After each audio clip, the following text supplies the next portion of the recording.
బాగున్నారా? అమ్మి బాగున్నారా? ప్రపంచంలో ఎక్కడికి వెళ్ళినా నెల్లూరు చేపల పులుసు ఎంత ఫేమస్,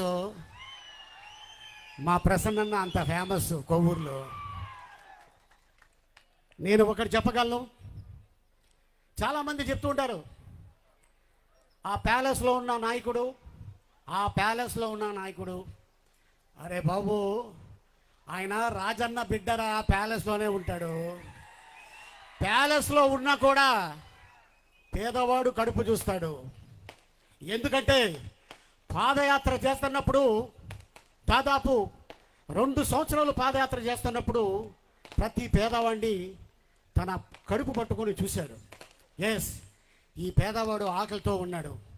మన ఎస్టీ, మన బీసీ, మన మైనారిటీ అని చెప్పి తను పథకాలు తీసుకొస్తే, ఎంతో డెవలప్మెంట్ చేస్తే ఏమీ చేయలేదు అని రాస్తూనే ఉంటారు. మీకు చెప్పాల్సిన అవసరం లేదు, అది ప్రజలకి తెలుసు. ఎంత డెవలప్మెంట్ జరుగుతుంది, రాబోయే రోజుల్లో ఇంకా ఎంత డెవలప్మెంట్ జరుగుతుంది అనేది ప్రజలే నిర్ణయిస్తారు.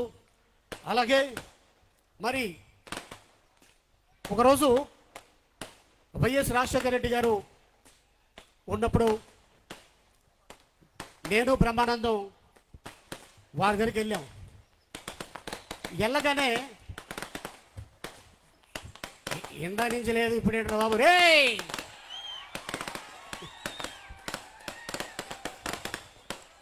ఓకే నాకు తెలుసు అన్నంటే అభిమానం, అలాగే ఇక్కడున్న నాయకులున్నా కూడా అంత అభిమానం. బ్రహ్మానందం గారు నేను రాజశేఖర గారి దగ్గర వెళ్ళగానే, ఏంటి ఇద్దరు ఒకేసారి వచ్చారని అడిగారు. అరే నువ్వు చెప్పరా అన్నది. నేను చెప్పా, సార్ ఏం లేదు, నేను బ్రహ్మానందం హైదరాబాదులో ఆయన 1 ఎకరం నేను 1 ఎకరం కొనుక్కున్నామండి. మా ల్యాండ్లో నుంచి లారీలు బస్సులు వెళ్ళిపోతున్నాయంట అన్న. ఆయనకి అర్థం కాల, లారీలు బస్సులు వెళ్ళిపోవడం ఏంటి అన్నారు. ఏం లేదు సార్, అది ఔటర్ రింగ్ రోడ్లో మా ల్యాండ్ పోతుందంట అన్నాను. ఆయన ఆ నవ్వుకొని ఒక కమిషనర్ గారిని పిలిచి, వాళ్ళు కళాకారులు అయ్యా, వాళ్ళు ఆంధ్రదేశాన్ని నవ్వించేవాళ్ళు, వాళ్ళు మనం బాధ పెట్టకూడదు, వాళ్ళ సర్వే నంబర్ ఏంటో చూసి అటు వెళ్ళకుండా ఆ పక్క నుంచి పోనే అని చెప్పిన మహానాయకుడు ఆయన వైఎస్ రాజశేఖర రెడ్డి గారు. మరి ఆయన మన చుట్టం కాదు, ఆయన మన పట్టం కాదు, అయినా కూడా ప్రతి పేదవాడి ఇంట్లో దేవుడు ఫోటో పక్కన ఆయన ఫోటో ఉంటుంది. ఎందుకంటే ఎందుకు పెట్టుకున్నాడంటే, ఆ పేదవాడు మల్టీ స్పెషాలిటీ హాస్పిటల్లో డబ్బున్న వ్యక్తి ఒక బెడ్ మీద పడుకుంటే పక్క బెడ్లో పడుకొని ఆపరేషన్ చేసుకొని మళ్ళీ తన కుటుంబంతో హాయిగా ఉన్నవాడు.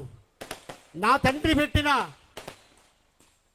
ఆ స్కీమ్ని నేను ఎందుకు కంటిన్యూ చేయకూడదని చెప్పి జగన్మోహన్ రెడ్డి గారు ఈ రోజున ఆరోగ్యశ్రీ ఆ కార్డు ఇంకా కంటిన్యూ చేస్తూ దాదాపు 25 లక్షలు ఇవ్వడం జరిగింది. ఇందాక వచ్చే దారిలో వైఎస్ఆర్ గృహాలు చూసా. ఎస్, ఎందుకంటే ప్రతి పేదవాడికి అవసరం ఇల్లు, ఒక చిన్న గూడు. ఆ ఇల్లు ఉంటే చాలు, మనం గింజి తింటున్నావా, బిర్యానీ తింటున్నావా, పక్కోడికి అవసరం లేదు. నేను కూడా ఒక సాధారణమైన కుటుంబం నుంచి వచ్చినండి. నా తండ్రి టైలరు. ఆ టైలరు పిల్లలు ఎక్కువ మంది ఉండటం వల్ల అద్దీంట్లో ఉంటే ఎక్కువ రెంట్ కట్టాల్సి వస్తుందని చెప్పి ఒక 2-3 మిషన్లు అమ్ముకొని ఒక స్థలం కొనుక్కొని ఒక చిన్న ఇల్లు కట్టుకున్నారు. మీ అందరికి తెలుసు, పూర గుడిసె అంటే సంవత్సరానికి ఒకసారి ఆ పైన ఉన్న పాక మార్చాలి, లేకపోతే చిన్న మంట పడ్డ కూడా ఆ ఇల్లు తగలబడిపోతుంది. ఆ సమయంలో నేను, మా అమ్మ, మా అక్క, మా చెల్లెళ్ళు ఆ ఇల్లు తయారు చేస్తున్నప్పుడు సగం వేసి టైం అయిపోయిందని చెప్పి వాళ్ళు దిగి వెళ్ళిపోయారు. ఆ రోజు రాత్రి చాలా భయంకరమైన వాన వచ్చింది. ఇల్లంతా తడిసిపోయింది, బట్టలన్నీ తడిసిపోయినాయి. మంచాలు తడిసిపోయి దుప్పట్లు తడిసిపోయి అదే చలిలో అలాగే పడుకొని అక్కడే ఉన్నాం. అట్లాంటిది నా పేదవాడికి ఒక గూడు ఉండాలని ఒక ఆలోచన వైఎస్ జగన్మోహన్ రెడ్డి గారికి రావటం అనేది ఆలోచన చాలా అద్భుతమైన ఆలోచన.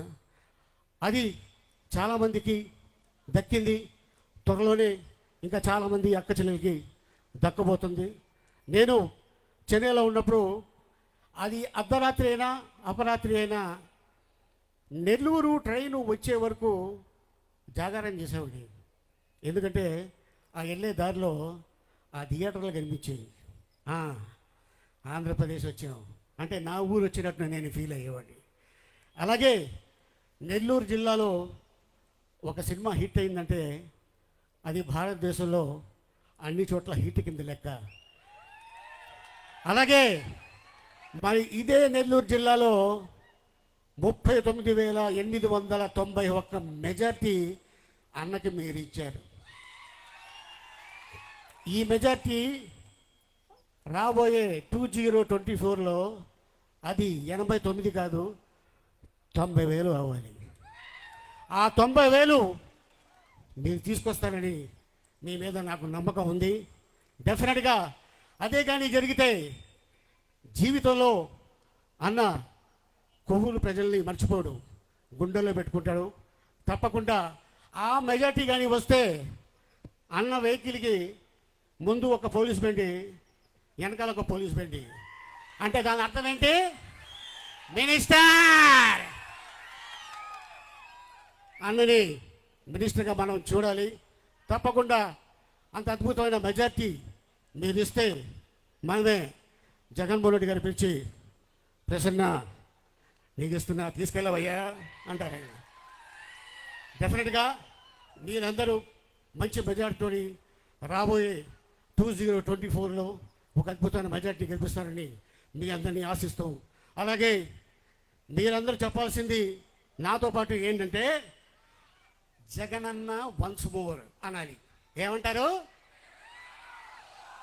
ఇప్పుడు చెప్పండి. 2024 Jagananna once more. 2024 Jagananna once more. జై జగన్, జై జగన్.